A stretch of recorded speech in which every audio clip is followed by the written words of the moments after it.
T'es pas obligé de mettre un réveil à 5h30 du matin pour travailler directement à 6h, de t'exposer à la lumière du jour, de prendre un café, de t'attabler pour être sur ton ordinateur.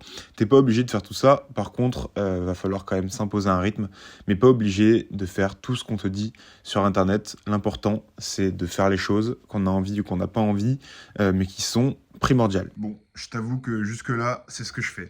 Mais pour en arriver jusque-là, j'ai fait plein d'efforts. J'ai essayé plein de trucs. Les douches froides, courir au lever, écrire au lever. J'ai fait plein de trucs. Et le but, voilà, c'est de trouver ce dont vous avez envie. Pas besoin de se forcer à un truc que vous n'aimez pas. Mis à part dans le travail, où vous avez une tâche que vous n'aimez pas, mais par laquelle vous êtes obligé de passer pour réussir ce que vous faites. Mais le but est vraiment d'incorporer une chose à la fois. Ça peut être une douche froide si vous voulez essayer. Vous faites que ça. Et à côté, vous pouvez écrire. Après, vous implémentez d'autres choses jusqu'à trouver votre routine. Il y a une chose qui pour moi est très importante, c'est de faire les tâches le matin, histoire de ne pas avoir de charge mentale, de faire tout ce que vous avez besoin de faire. Par exemple, moi, je me lève à 6h, à 9h, je vais travailler, je finis à 19h et après, au moins, je suis libre. Vous allez me dire, ah, je vais me coucher à 20h30, 21h. Bon, ça me laisse que 2 heures de plaisir dans la journée, mais en fait, j'ai pas besoin de plus. Vous allez voir que si vous êtes concentré sur un objectif, vous allez kiffer travailler et kiffer voir les résultats, vous endormir. Et par exemple, là, je note dans ce carnet mes objectifs, comme j'ai fait une vidéo dessus. Et moi, ce carnet, quand il est plein le matin, je suis super content. Par contre, si vous travaillez l'après-midi, le matin, vous allez y penser. Vous allez peut-être regarder votre téléphone dès que vous levez. Chose que j'ai pas mis au début de la vidéo parce que c'est vraiment une connerie. Moi, je le regarde 1h30, 2 heures après. Juste, je lis des news en anglais, donc forcément, j'ai un peu des trucs qui viennent dans ma tête, mais ça, c'est pas très grave.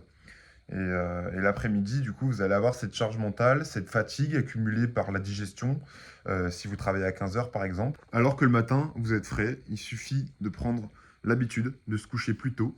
Et il y a un truc que j'aime bien dire, c'est que, imagine, tu te lèves à 9h et tu te couches à minuit. Qu'est-ce que tu vas faire entre 20h et minuit? Tu vas scroller sur ton téléphone, tu vas manger, tu vas regarder des vidéos, un film. Et si tu te lèves à 6h, tu vas te coucher à 21h. Qu'est-ce que tu vas faire de 20h à 21h? Ok, tu vas regarder un film. Peut-être que tu vas lire, et ça, c'est encore meilleur. Mais en fait, tu auras gagné 3 heures dans ta journée à te lever plus tôt. Parce que du coup, tu feras moins de trucs le soir. Et on va pas se mentir, de 21h à 23h, ce que tu fais, ça sert à rien. À part se détendre et décompresser. Donc si tu fais des grosses journées où tu travailles dans le bâtiment, un truc intellectuel bien chaud. Le soir, je me suis rendu compte que décompresser, c'est une bonne manière de faire sa journée le lendemain. Par contre, vaut mieux arrêter les écrans 1 heure avant de dormir et la lumière une demi-heure avant de dormir. Et ce que vous faites, c'est que vous restez dans votre lit et simplement vous réfléchissez. Ça peut être dur pour certaines personnes au début, mais pareil, c'est une question d'habitude. Et après, on peut aimer ce rituel parce qu'on sait qu'on va bien dormir et on se réveille le matin en pleine forme. Hier, j'ai craqué, je me suis fait une tarte au chocolat, j'ai fait la vidéo, j'ai mangé 3 parts, et puis j'ai regardé un film et je me suis couché direct. Ma montre, elle m'a dit 60% de sommeil, alors que normalement je suis à 90, donc comme quoi ça joue. Et je me suis réveillé 1 heure dans la nuit, je me suis réveillé à minuit, je pensais que c'était le matin, je me lève et tout. Et en fait, il était minuit. Bon, ça faisait 3 heures que j'étais levé, mais en tout cas, ça montre bien que le sucre et les écrans, juste avant de dormir, c'est pas ouf. Et la digestion surtout. Moi, je vous laisse sur cette douche de lumière matinale. Je vous dis à demain pour un nouvel OPD et ciao.